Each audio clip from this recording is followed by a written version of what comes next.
On today's episode of the CLS Experience, we have a very special treat. He's a professional MMA fighter and a UFC superstar, and one of the greatest strikers in the history of the sport. He's a dream chaser and just an overall juggernaut in all facets of life. Please welcome Wonderboy Stephen Thompson. How you doing, Stephen? Doing good, brother. Glad to be on with you, my friend. Yeah. And like I was telling you before we hopped on air, I know you do a lot of these. We'll make this different today. We're going to do a deep dive. The audience loves it. And you've been one of my favorite fighters for a very long time, not just recently. Dude, thank you. Yeah, I'm super excited. Thank you. I appreciate that, man. I love you, brother. I love you, man. Yeah.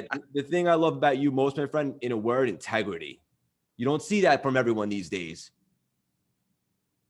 I love that. Yeah, man. That's just kind of something that, number one, I was, my dad was a pretty old school dude, growing up with him, of course, being in the martial arts, has a lot to do with it for sure.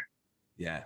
Awesome. And also, we're going to jump around a little bit, but I just wanted to let you know, I have a lot of friends at the UFC. I've had fighters here on the show, and I want it to be known. We want to get you a title shot for Usman because I think this is your time. Yes, man. Let's make it happen, baby. I mean, I'm the only one that he hasn't fought yet. So, he's fought everybody in the top that's ranked above me, and I'm the only one that he hasn't fought. Yeah. So I know he's trying to get the Masvidal fight, which of course he would want that fight, but I think it would be a difficult matchup for him and hard to prepare for. So I know that I think it would be great. 100%. And here's the thing. The podcast is still relatively new, but it's been breaking records. We have over 50,000 downloads already in just 5 weeks. I'm going to make sure every single person sends a message to the UFC saying, we want Thompson versus Usman. Let's make it happen, baby. That's what I'm talking about. That's what I love to hear. I love it, buddy. Let's get a little weird for a second. Simply put, what's your superpower, Stephen? I think my superpower is, like, at this point in life, is the fact that I'm just a nice guy. Like, I piss people off because I am the way that I am. It's funny because it rubs off on people. I don't know if you noticed my last fight with Jeff Neal. He had fallen in the first round and I had let him back up. Most people would have taken advantage of that. And then, like, second or third round, I had tripped and fell and he let me up and he, like, bumped gloves. Like, dude, respect, man. I was like, respect, dude. And most people would have taken advantage of that big time. I mean, Wonderboy falling down, they're like, I'm going to jump on top of this like white on rice and not let his behind back up. But it rubs off, dude. It rubs off. And it's funny because I've had a lot of people like try and upset me. And for some reason, I just don't get upset. I just kill everybody with niceness, man, with smiles. And they get pissed off because they can't piss me off. And I think that's a problem since I was a kid. Like I got family members that get mad that I don't get upset, that I don't let anything bother me. The women in my family are alpha dogs. And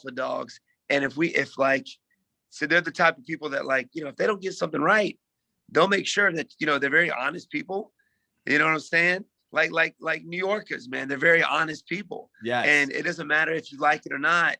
No sugarcoating anything. They'll let you know how they feel.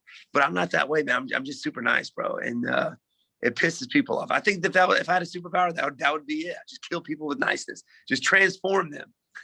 I absolutely love that. And I've had some, very recognizable and big names on the show, and no one's ever gave that answer, but it's so true. Not only does it kill that, but sometimes it's contagious. Like you just said in your last fight, your opponent let you back up. So it's contagious too. Exactly. Like if I were to have a superpower, not only am I fast, a good fighter, everybody would say that I'm like Nightwing. They're like, dude, I can see you being like Nightwing or something. I'm like, oh, that's pretty cool. Appreciate it. I'm more like a Spider-Man guy. But anyway, if you were to look at me and thought about a superpower, like, that would be it. You know what I'm saying? Absolutely. Even though it's not that powerful, but it rubs off on people. Hell yeah. That's a great trait. I admire that so much about you. I'm going to get one more weird question and we'll dive back to the beginning.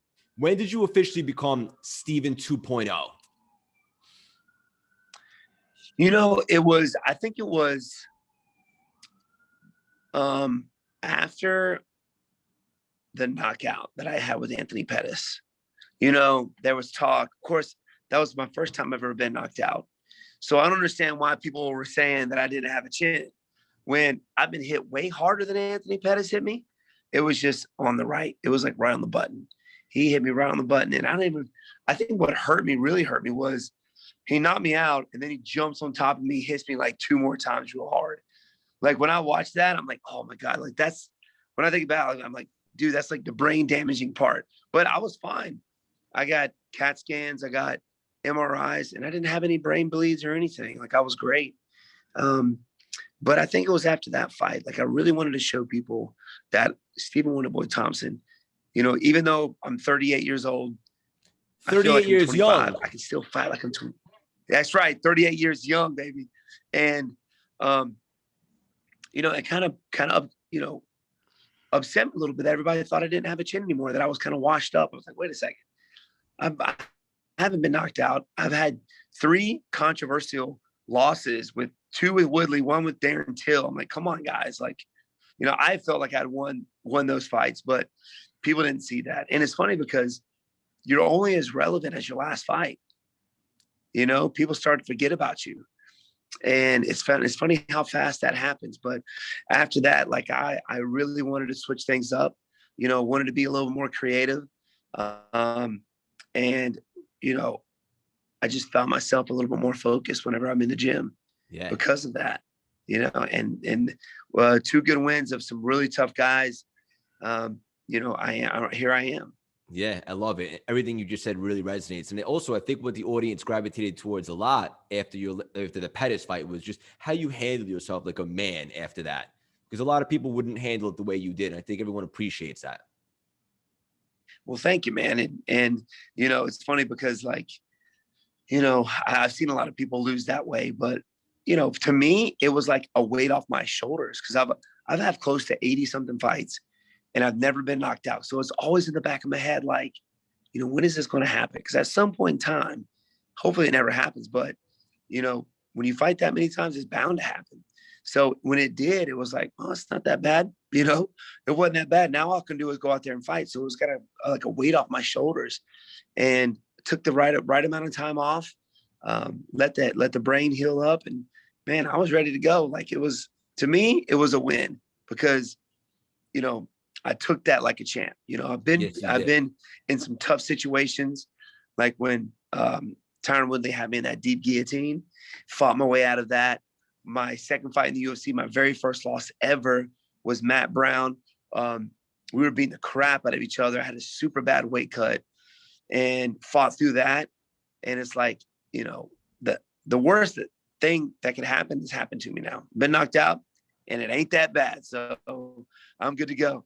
I love that. And also, it says something about a fighter, how he responds or how he bounces back after getting knocked out. Because a lot of people, you know, that's like, maybe I'm not invincible, and they go a different path. You did the opposite. Like, it'll be interesting to see what happens with McGregor after this.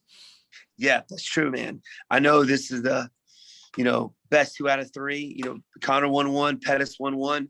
But from the look of what Conor looked like last time, he's going to have to really make some changes, especially with his style. You know, I think he's a better fighter when he does his karate style movement. He didn't have that. He had more of a boxing movement, which with somebody like Pettis, you're going to have some movement, some in and out movement to draw his opponent strikes out. And then he's such a great counter striker to use that movement to counter strike Pettis. So we'll see, man. We'll see what happens. But also, a lot of it has to do with mindset, right? And I did my homework, because preparation breeds confidence. And I've heard you talk about Masvidal, how he was a different fighter when you beat him years ago to what he is now because of his mindset, even though his style hasn't changed that much. It looked like Conor's mindset was a little bit not himself that last fight. Would you agree with that?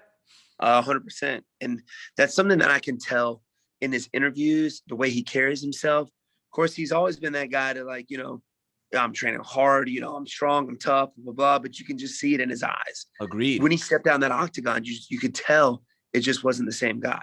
100%. You know, the motivation wasn't there. And I don't know if it's because he thought it wasn't a big fight for him. You know, it wasn't the Khabib fight he wanted. But you could tell in his mindset and the way he carried himself leading up to the fight. And even when he stepped out in the octagon, it wasn't the same. It wasn't the same guy. I felt the same exact way. He was missing that, like, hunger or drive. And you can see that in people. You can see that in their eyes. And that's 100%. One of the things that I've learned to see in my opponents, you know, how they carry themselves up to the fight, you know, and Mazio, like I said, his mindset has changed. And that's a scary dude when your mindset's changed, right? The perseverance is there, the indomitable spirit's there. And that's a hard guy to beat. 100%. What I think is awesome about you also, my friend, I told you we're going to jump around a little bit, is some people don't get into martial arts or the fight game a little bit later in life, but you were kind of born into this, right? Yes. Since the age of 3. Yeah. So your dad was a sensei and he still is? Yep, sure was. He opened a school in 1983, the year I was born. And sorry about my voice, been yelling at youngins all week. So it's like shot. It's okay, buddy. This is all shot. But yeah, he trained in martial arts back in the 70s, 80s. He fought back in the 70s and 80s, old school kickboxing, fought many world champions or trained many world champions, good fighters. So he's been in the game for years. So growing up, you know, I've got 2 brothers and 2 sisters, and we had no say so. If we were living in his house, we were training. It was just as important as our education. Yeah, I love that. And did he also kind of rub off on you guys in terms of your demeanor, like how you approach it? Like it's nothing personal and just so respectful and humble? Yes.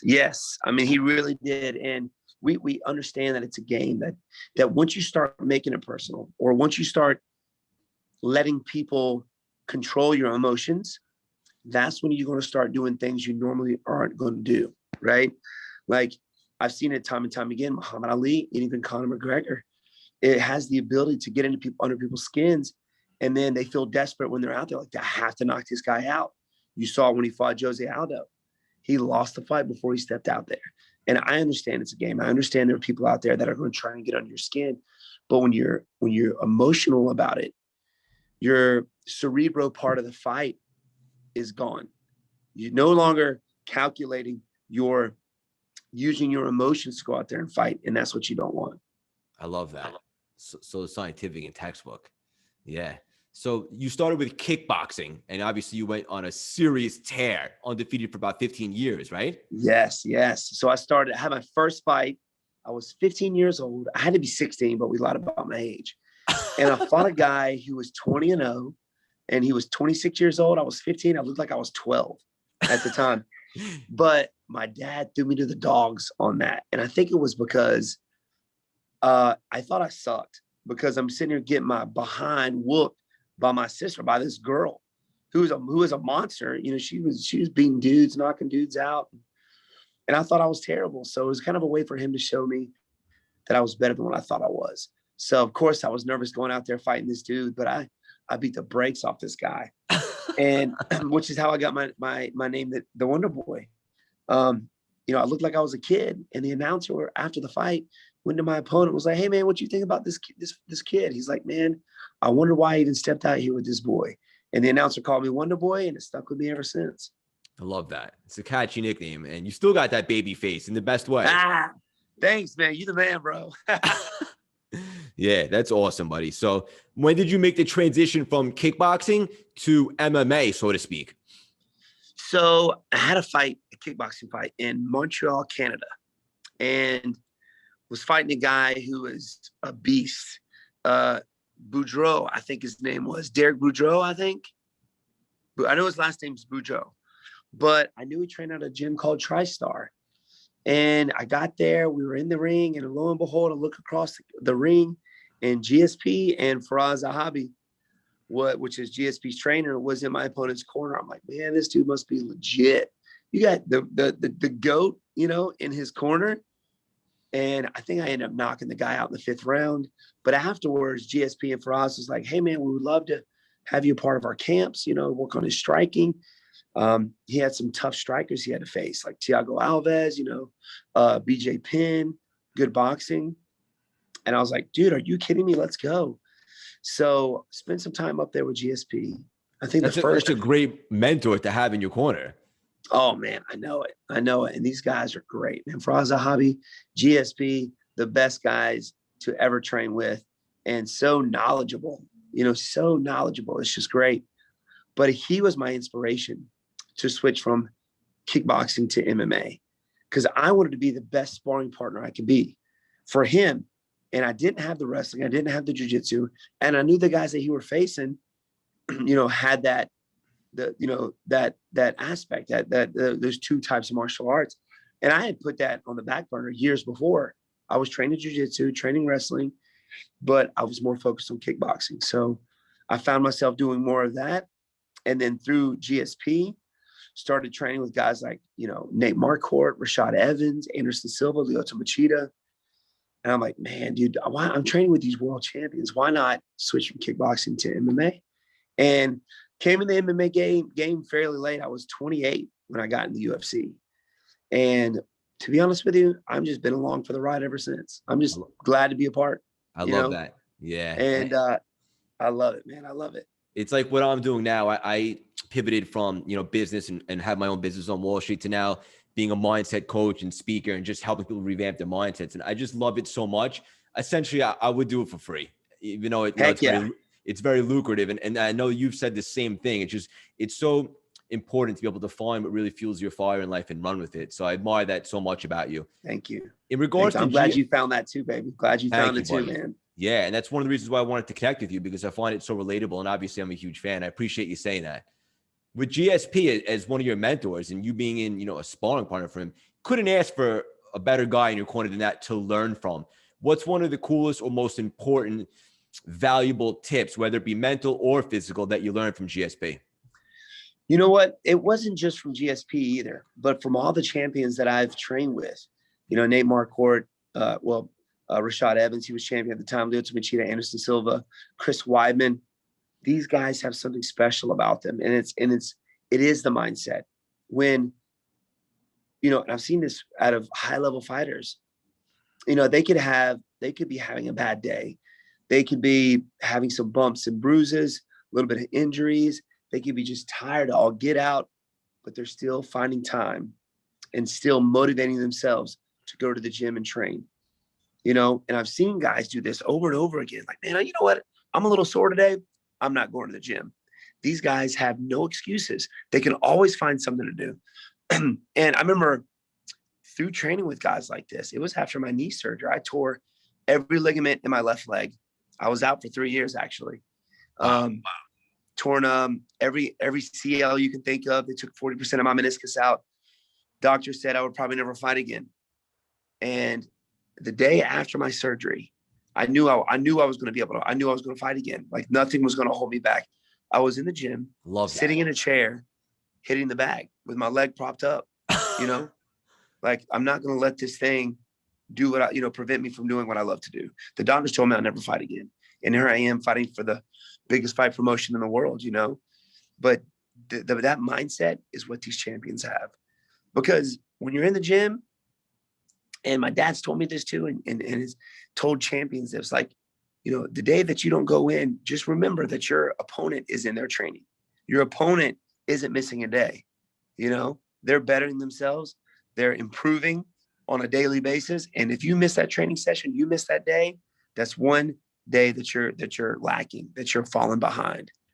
And these guys that are champions, they have that mindset. No matter what, no matter if they're tired, not feeling good, the honey might be mad at them.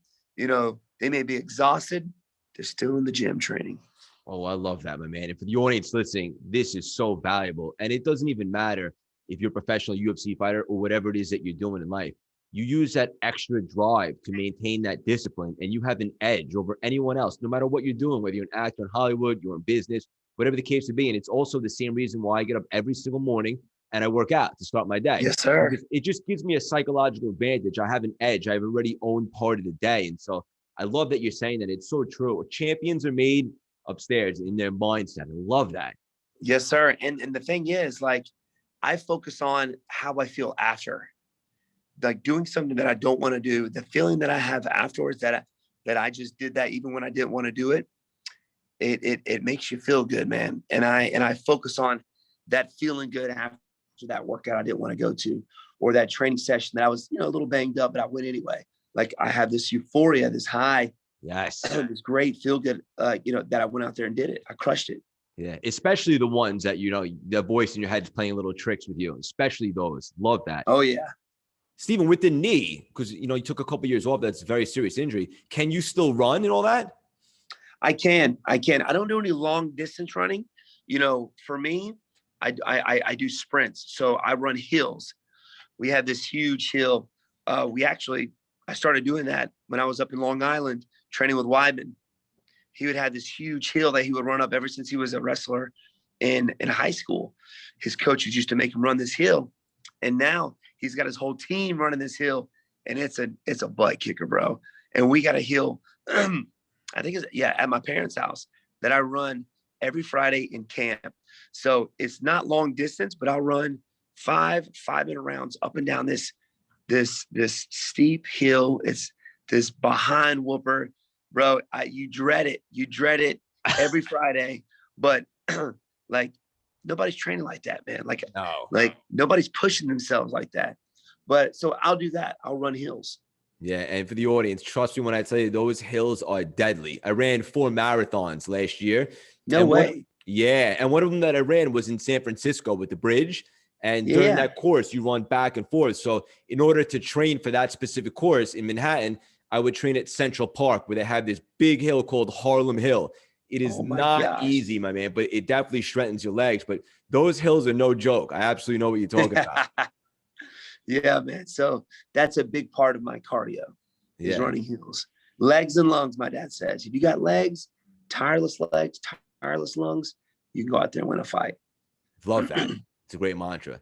So what happened exactly with the Chuck Norris Award? Tell me about that. Oh, man. So Chuck Norris has, and it's not really Chuck Norris either. Chuck Norris, I think Joe Louis, who was the first, one of the best all-time heavyweight kickboxers. And Joe Louis was a beast. He ended up dying of brain cancer, I think, a few years back, but one of the all-time best. And I got the Joe Louis and Chuck Norris Award.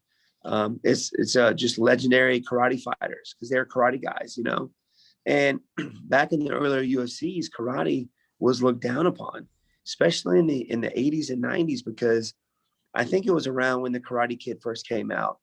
And you got these guys that just at the time saw a way they can put money in their pocket. Everybody wanted to learn karate because of the Karate Kid. All these, Jean-Claude movies coming out. I was a big fan of him, man. Likewise. Steven Seagal. Oh yeah, those are the best. And, say what? Those are the best movies. That era. They were great. They were the greatest. The Quest, Bloodsport, Kickboxer, man. Double Impact. Dude, I was a huge. Oh, you're a die-hard fan. Oh yeah, man. Oh yeah, and I got to meet him through GSP. He's a good friend with GSP. That's great. So I met him in Montreal. But yeah, man. Back in the earlier UFCs, it was looked down upon because you had these, McDojo karate schools opening up, and the guys that were teaching had no idea what they were doing. And they were putting out just terrible students, terrible martial arts students. So everybody thought that karate was a joke, and it really wasn't. Like hardcore true karate is a beast of a martial arts, man. Let me tell you, it takes years to develop, but which is why I think a lot of these guys that are coming from the karate background are doing so good in MMA. And to be honest with you, Anderson Silva, everybody thought he was just a Muay Thai guy. When I trained with him, he would switch back and forth from a Muay Thai stance to a karate stance. I'm like, this guy is unbelievable. That's why he was so deadly. He was so deadly, man. Yeah. So, yeah, man. So I got that award. Yeah, that's awesome. And in my personal opinion, and probably most people's, you're the best striker in the history of UFC. Why is that your dominant style? Was that just what you were most comfortable with, or you found that to be most effective? Yeah, man. I think it was the third fight in the UFC. I forgot who I was fighting. But I ended up, I think it was because of the Matt Brown fight. I had a really bad weight cut for the Matt Brown fight. I was walking around over 200 pounds. I remember passing out a few times. Really? During the weight cut. It was terrible. We had no idea what we were doing at the time too, of cutting weight. I would just sit in the sauna for hours, and it was terrible. And first 30 seconds of the first round of that Matt Brown fight, I was done. I had nothing left. And the guy out wrestled me, and people thought I didn't have any wrestling. So of course, I went back, worked on my wrestling. And in that third fight, the majority of the fight, I had some good striking, yeah, but I tried to out wrestle my opponent. And after that, I ended up winning. But after the fight, I remember walking in the back, and Joe Silva, the matchmaker at the time, comes up to me and says, "Listen, Wonderboy, just remember, it wasn't your wrestling that got you where you were. People want to see your style." I was like, you know what? That makes sense. So now I use my wrestling to keep the fight standing. And that's where I feel more comfortable. And I just understand it, man. It's like a light bulb clicked to my head when I was like 12 or 13 years old. And I just kind of understood it, you know? And I just love the stand-up game. I love the calculation that goes along with it, to be able to adapt to your opponent out there mid-fight, you know? It's definitely a chess match for me. Yeah. And that's what I love doing. I love that. You're so strategic about it. It makes it so fun and fascinating to kind of figure out the other person's style and so forth. I love that. Thanks, brother. And sometimes you got to be able to do that mid-fight. You know, you can watch all the footage in the world of your opponents. You know, I like to watch guys who have footage from their earlier fights all the way up into their most recent fight. And I'll see the changes that they've made. And the guys that make changes like Roy McDonald, I mean, even, who was it? Vicente Luque, Leon Edwards. These guys that make changes are scary dudes. So you have to have the ability to change it up mid-fight, you know, to adapt mid-fight. And that's what I love about it. I'm a huge anime fan. You know, I remember going back and watching, I think my first anime was Ninja Scrolls back in the day. Man. And then, you know, of course, Dragon Ball Z and Naruto and My Hero Academia. I'm just a huge Dragon Ball Z fan. And it was Piccolo, who was one of my favorite. He wasn't the strongest guy out of all the Dragon Ball Z guys, but he was the smartest, which is why he was able to hang and beat a lot of guys more powerful than him, was because his calculative style. So I love that. You know, I want to be that kind of guy when I step out there. Yeah. Makes perfect sense. And I love that approach and that mindset, which is obviously everything. Another thing I heard you say, Stephen, which I love, is you love the feeling after a war, after battle, win, lose, draw, whatever the case may be. Just like some of the injuries and just the way you feel beat up makes you feel alive. It does, man. I mean, of course, it always feels better after a win. But I remember a year ago, I fought Vicente Luque, and I ended up breaking both my hands in that fight. A lot on of his skull, on his head. And I've never broken my hands before. Like, you know, my dad's kind of an old school karate guy. So we have a makiwara, so a wooden post we have built up in the school with a piece of leather wrapped around it. And I'll sit there and I'll hit that thing 100 times a day with my big two knuckles and my two small knuckles. Because, you know, hand injuries in a street situation, in a fight, even though you're wearing gloves, not very big gloves, but you see it time and time again, guys breaking their hand. Who was it? Uriah Faber. I think he about broke his hands every fight. And when you're hitting dudes in the skull, like, that's bound to happen. So I condition my hands. But that guy just had a melon on him. And guys with big heads, I mean, they're hard to knock out. I mean, I ended up breaking my hands on this guy's skull. And in the first round, and I remember I went back and I was like, my dad's like, I was like, hey, man, my hands are broken. He's like, hit him with him anyway, man. So I had to suck it up and go out there and do it anyway. Your dad's great. Love that guy. Yeah. Oh, thank you, man. The guy's such a hardcore guy, man. He's like, listen, what you going to do? Not hit the guy? I mean, you got to go out there and fight, you know, go out there and hit him with him anyway. But after that fight, even my last fight, you know, we went to Disney World afterward. I had to be pushed around in the wheelchair because I couldn't walk. My calves were beat up. My hands were beat up. I had a big old gash across my face. It's like, these are my trophies of war. You know what I mean? I love this feeling of going out there, and those bumps and bruises, it lets you know that you did something. You know what I mean? You actually went out there and you went through battle and survived. And those bumps and bruises afterwards are my trophies. I agree, you know, 100%. I think it's great. And in life, like, you got things that are going to put you down, man. Things that are going to pop up. Things that are going to try and prevent you from doing what you want to do in life and meeting those goals.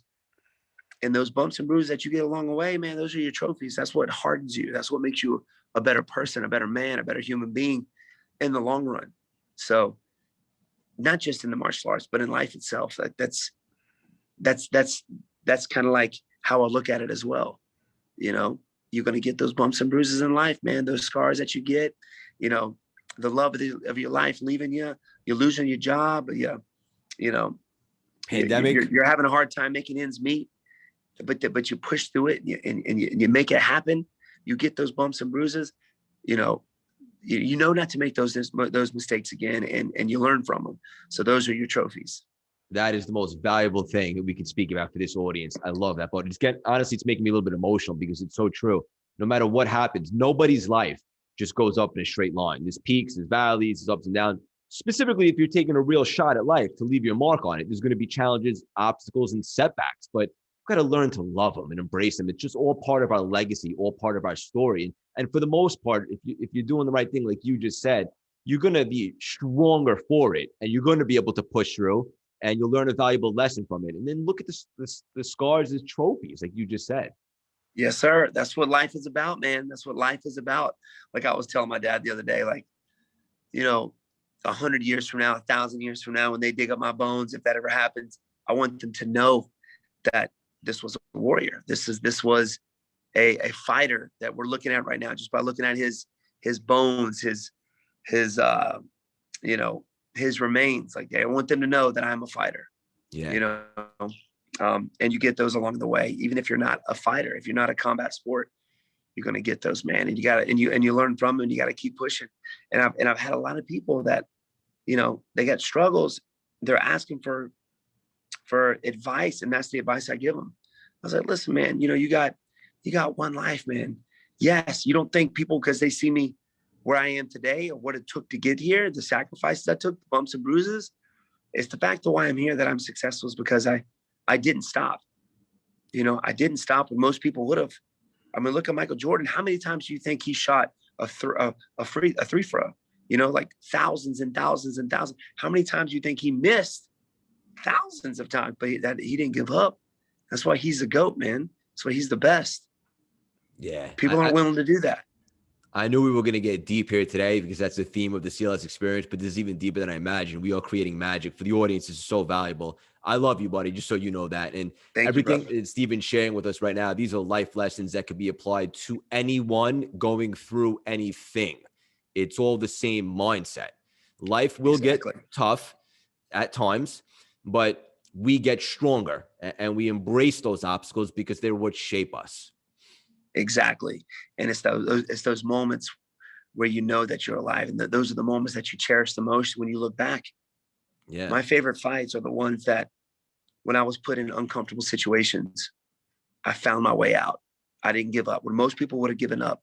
When I was in that deep guillotine from Tyron Woodley at UFC 205 at Madison Square Garden, when Tyron Woodley knocked me down 3 or 4 times in that 4th round, when he was in that choke, man, when most people would have tapped, I was like, all these people came to watch me fight. I'm not tapping. I'm not giving up.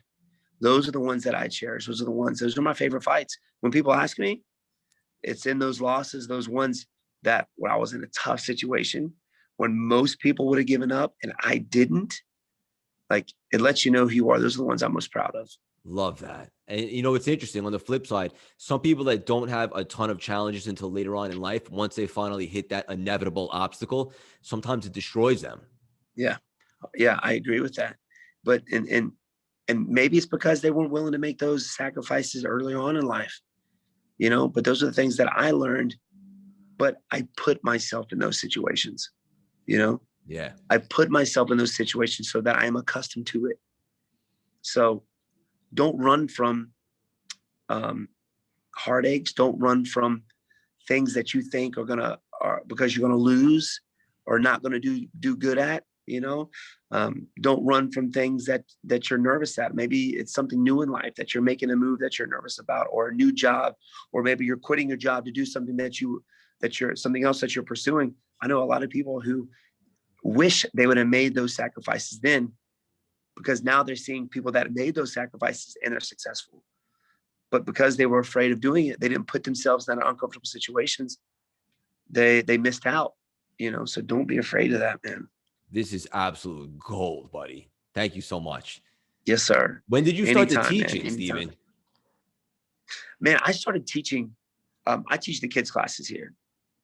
And I started teaching at the age of 12 years old. We have a team here, and it's called our Storm Team. Our Special Winning Attitude Team is what it stands for. And these are kids who have made it to junior black belt, been training for 9 years, 10 years, and they want to help out in teaching kids classes, want to help out, and we were helping. So it wasn't like we were teaching full on classes. We were helping in classes. So it's our special team of role models. So we were the role models for those kids to look up to that saw the black belt. But that's where I started. So I watched my dad, watched these other instructors and how they taught to try to be as observant as possible and how they did things. And not only that, but as a kid, you really didn't understand martial arts until you started teaching it. You started to see the value of what martial arts, not just being a good fighter, but being a good human being. And that's what the martial arts is all about. Showing modesty, courtesy, integrity, self-control, perseverance, showing that indomitable spirit is what the martial arts is all about. And that's when I kind of found it so this is what it's about. You know what I mean? So that's when I started teaching and I fell in love with it, man. The living the service life of teaching others and helping out others, man, there's nothing else like it. Nothing else like it, man. When you know that you've made a change in someone's life. Like we had kids that have been training here 17 years. I'm watching these kids grow up at the age of 5 years old. Now they're getting ready to, they're going off to college, going into the special forces. They're doing things, and just knowing that I was a positive influence in their life makes it all worth it, man. Oh yeah. And they come back after that struggle and say, listen, I would not have made it through this without you, and I appreciate that. I love you. There's nothing else like it, man. Yeah, I love that you're saying all this because I'm in the midst of starting a foundation to help younger people also to have mentorship at an early age. You just touched upon it. How significant and important is it for youngsters, specifically when their brain is a sponge, right? To give them some guidance and mentorship from an early age just makes all the difference. I love that about you. Thank you, man. And it makes all the difference in the world. We've got parents, that are struggling with their kid, man. And I don't have any kids, but I know how I was raised. My dad, he let me make some mistakes, but when I made those mistakes, he made sure that I didn't make them again. And I'm the type of guy that I'm a hard head, bro. I'm a hard-headed guy. But Likewise. We got parents out here, when I was a kid, my dad said no, I did anyway. He said black, I said white, but the thing was, my dad didn't give me an inch. He didn't give me an inch.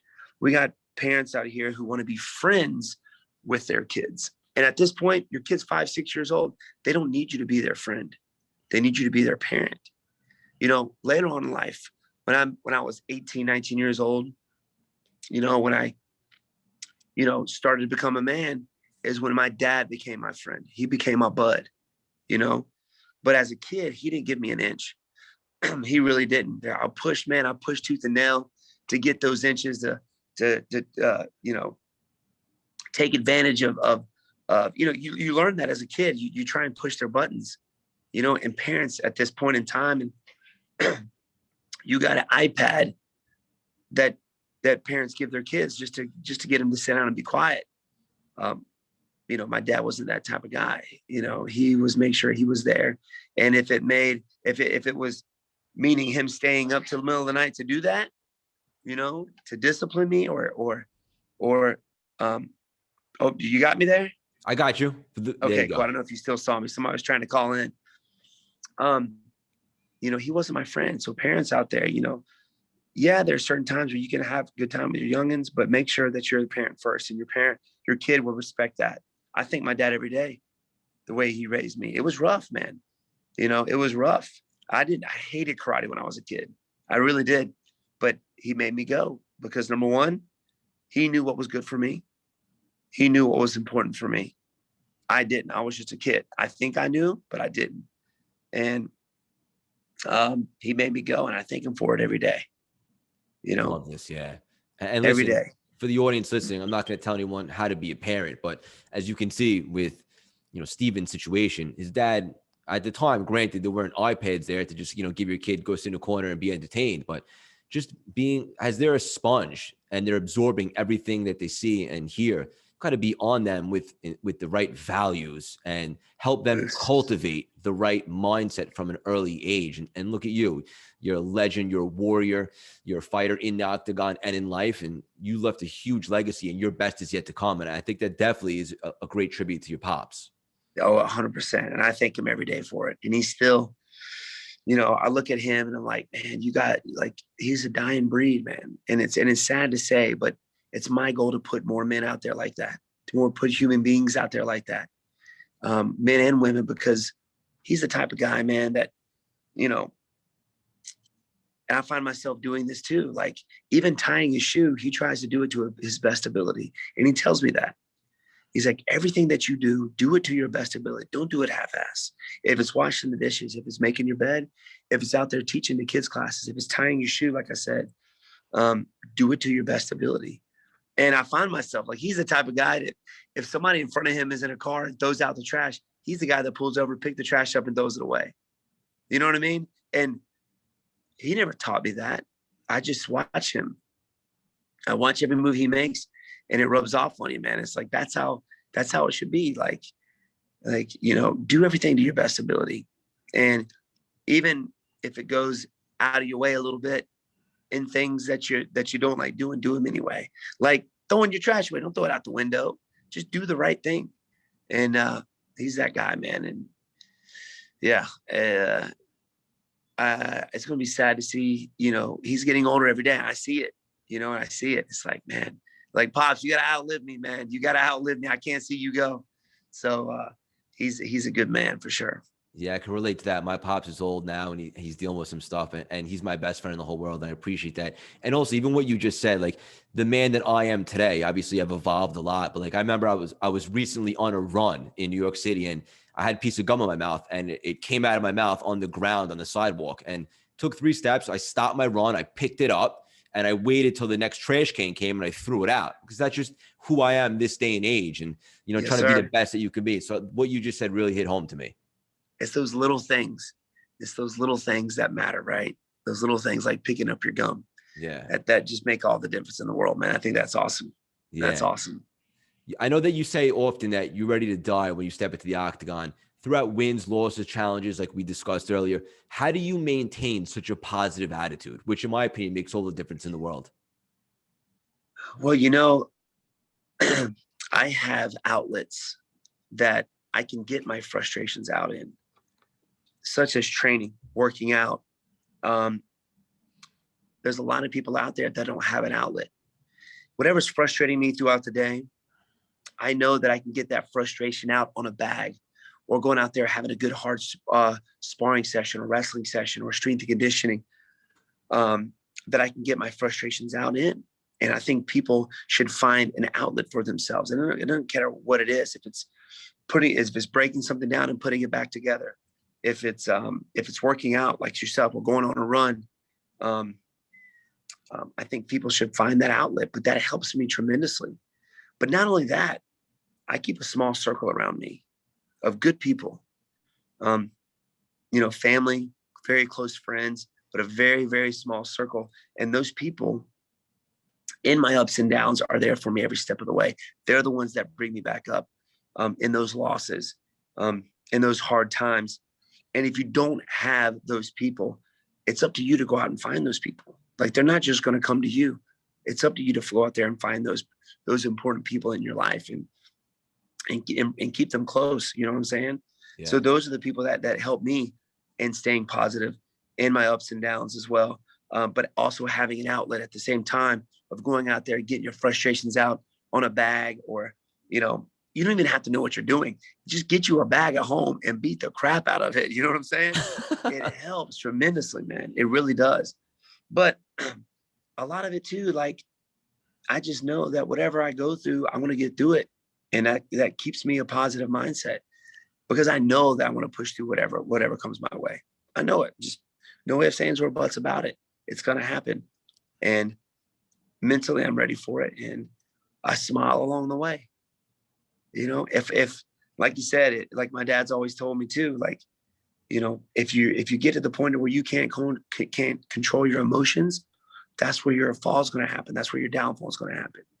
So in your ups and downs, in your downs especially, smile. It's funny how when you're sad or upset, just putting a smile on your face can change your mindset.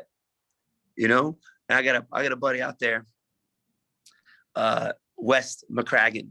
You know, he's a very quiet guy. And for some reason, you know, in the mornings, I come in here, I see him getting ready to get a workout in, and he's smiling. And I was like, dude, you all right? He's like, dude, I'm trying to be like Wonderboy, man. I don't want to come in here and train, but guess what I do? I put a smile on my face, and it's crazy how it changes my mindset. Just smiling, you know? Absolutely. So that's what I tell everybody. Like, I don't care how mad you get at me, especially my opponents. I'm going to kill them with kindness. I'm just going to smile at them. That's it. I absolutely love that. And it's so valuable for the audience. No matter what you're going through, put a smile on your face. You're still alive. You still have an opportunity. And yes, sir. Yeah, I love all and this. Everything you do, man. My dad always told me too. Like, I always say that. My dad always told me.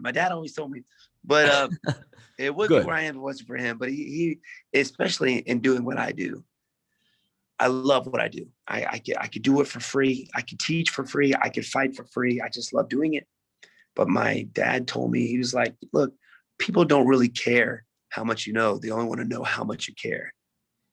And when I go out there in my job, and when people see, you know, they see that I love doing what I do, everything else will come. The money will come.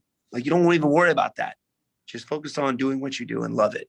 That's and it. Everything else will fall into place. Yeah. So that's it, buddy. I couldn't agree more. I personally feel like you've never been in a better headspace than you are right now. Your best is absolutely yet to come. We absolutely need to get you this title shot against Usman. Yes, sir. 100%, man. It's going to happen. Listen, I told you guys after my last fight, 2021 is going to be my year. I'm pushing, man. And no matter what, whoever stands in my way to prevent me from getting that, that's my number one goal. I'm 38 years young. I don't take a lot of damage. I got many years ahead of me. So it's happening. And I think the UFC is listening to the fans. Like, they want to make the fights that people want to see. So that's why I'm going to do everything that I can to make sure they know this is the fight we want to see. Thank you, brother. I appreciate you, man. I love you, dog. Really do. I really appreciate you. I appreciate you too, my man. I know he said, Usman, that originally that he could do Masvidal again, and then he basically said anybody can get it. But we already saw that fight, even though it was short notice. Right. It was short notice, and that was Masvidal's last fight, was that fight. And now I think he was talking about being ready for September. I'm like, September is like a year from now, man. Like, we need something now. Let's go. Yes. So, man, I'm ready to rock. Yeah. I got to ask you, aside from your pops and GSP, because people always ask me, like, how am I always so positive and upbeat? Who are some people that I sharpen the axe to? Who are some people that I find inspiring? And I'm always sharpening the axe. I make the world my playground. I get inspiration from anywhere, movies, you know, some of the other guests I had on my show, a song, books, whatever the case would be. Aside from your pops and like GSP, who are some other people that get you really inspired and get you excited? Man, dude, that's a lot of people, because like you said, I pull my energy, that positivity from everybody. And if it's not in the room, I make sure I bring it. Yes. Right? So they feed off of me. But man, obviously, you know, you got my pops, my training partners, man. They come in every day to sacrifice their bodies to help me get ready for their training camps. So I feed off of them, man. They're such a positive. I got a crew out there. We're not a big school either. We're not a big gym. We keep a small circle of good training people around us. And that's where I draw my energy from. Like, these guys that I train with, I grew up with as well. I grew up with since I was a young kid, and we all got that same mindset. So, and I think that's a lot to help with people. If you're trying to find, you know, that positive influence, it's all in who you hang out with and all who you spend your time with as well. So the people that are just not bringing it for you, man, you know, try and separate yourself from that, or you bring it for them. Yeah. You know, you bring that positive, you make sure you bring it to the room. Yeah. But I pull it from everywhere I go, man. I pull it from the anime. My dad's funny. My dad, you're 38 years old watching cartoons. I'm like, Dad, whoa, It's not cartoons, man. It's anime. There's a difference. Dude, I pull up from everywhere, man. Everywhere I go. If it's the music that I'm listening to, if it's the books that I'm reading, you know, everybody knows I'm a Christian man. And so I get my positivity from reading the Bible. I read it in everyday life. The music that I listen to, like, I pull it from everywhere. And I think that's another thing that helps separate us from other people too. We know how to do that. Like, we're not afraid to watch that cartoon to pull those positive vibes from, or that song, that Justin Bieber song that the dudes don't listen to. You know what I'm saying? Like, I don't care what people think. I know exactly what you're saying. I draw positive energy from everything, man. There's a message in everything. Exactly, from everything.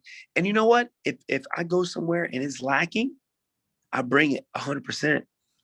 I'm there to lift everybody up, man. And you can tell when you come in that room, I can see it in your eyes and your smile right now, that you're that energy bringer to wherever you go. That's it. And people look at you, man, and people watch every move that you make because of that now. So it's great to see that, like, that I'm not, you know, there's more people like myself. There's more people like you. Yeah. And trust me, I make mistakes every day. And there are times where I have to draw energy from people, but those are the people that I keep around me. You know, if I'm lacking, I'm drawing it from this guy right here. And I'm not perfect by no means, but I try and bring it, man. I try and be that positive influence for wherever I go.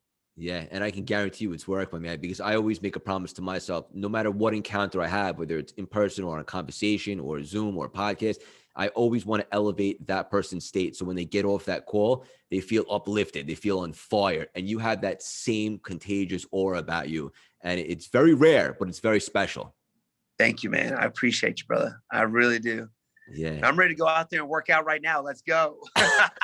Let's go. The last thing I wanted to ask you, Stephen, because you're always go, and you have a long schedule on a day-to-day basis, as do I. I think it's because you're doing exactly what you love, like me. But people always ask me, I'm just curious to hear your perspective. How do you avoid a burnout? You got to learn. Well, number one, you got to listen to your body. You got to know when to take your breaks. Like in training, you know, you got to, like, for me, I got to understand my body, and I do this with every day through life. When you start getting to that point, you got to know when to take a break or to get your mind off of it. But also on top of that, you know, if I'm out there training and I feel maybe I'm a little weak, or maybe I'm not as fast as I was the week before, then I know I'm overtraining. I know I need to take a break. I know I need to take a day off. And there's nothing wrong with that. There's nothing wrong with taking a day off, taking a vacation day just to relax, man, pamper yourself. You've been working hard. You know, I take an ice bath. I go home. I will drink a freaking 7 bottles of wine, bro. You know what I'm saying? I relax, man. And I do what I want to do. I play video games. I'll sit there and just watch TV. But on top of that, like, sometimes you don't see it, right? Sometimes I don't see it. I'm a warrior. I will go out there and train my butt off every day, even if I'm overtraining. But that's when my teammates come in and say, listen, man, you're off today. You need to go home and take a break. Such as my dad. You know, he's there with me every step of the way. He understands me more than anybody. If that's your parents, if that's your best friend, you know, you listen to them, and take their advice. Don't be afraid to take their advice. And a lot of people, sometimes we have too much of an ego to take people's advices. But I always walk into every room with an empty cup, and I try and learn from everybody and take everybody. You know, sometimes you understand real quick if you know, if what people are telling you is real, or they're just blowing smoke, right?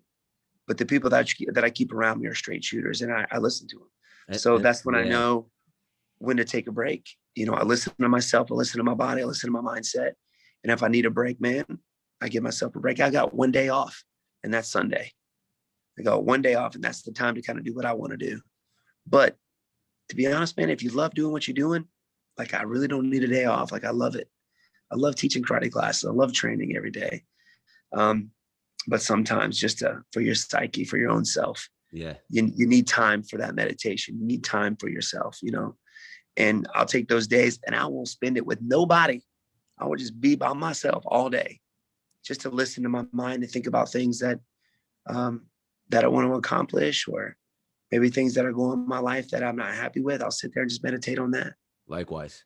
Yeah. And I love that, all this, man. And the hidden message that I got out of that also, in addition to everything you said, is make sure you surround yourself with the proper support system, people that you can trust that can tell you, hey, Stephen, hey, Craig, take a day.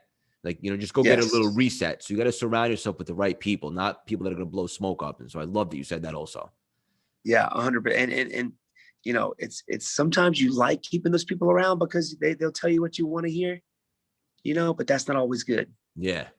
That's not always good. I mean, you got to have those straight shooters. You got to have those friends that don't give two craps. This is going to tell you like it is. My dad's that way. My sister's that way. I got buddies that way, man. That just don't care what I hurt your feelings, but I'm going to be honest with you. Priceless. And you need those people in your life. 100%.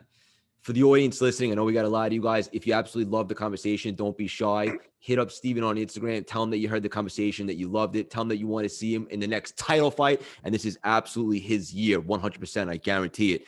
Where do you hang out the most, Stephen? Where can the audience find you? On Instagram? Oh, yeah. Instagram at Wonderboy MMA. Twitter at Wonderboy MMA as well. I got my own YouTube channel now, Stephen Wonderboy Thompson. Me and Sweet Tea, just doing it for the fun of it. It's a blast. But we like to listen to the listeners there as well. We go through and try and get back with the fans through comments as well. So, but I'm probably more active on Instagram. So check me out, Wonderboy MMA, baby. I absolutely love that. And I just want to say, Stephen, you don't shy away from your challenges, wins, losses, as they've shaped you. And that's something I find very relatable and liberating. I want you to know that you are the definition of perseverance, grit, and heart throughout your journey with being undefeated in kickboxing to becoming a UFC legend and the most prolific striker of all time. You're a role model to anyone coming up today. I could personally guarantee your best is yet to come. You're someone I admire, I appreciate, and I respect very much. And I can absolutely guarantee you this will not be the last time that we collaborate. And I can't wait to continue to watch you fly. Thank you, brother. Listen, man, I had a great time. Let's do it again for sure. I would love that.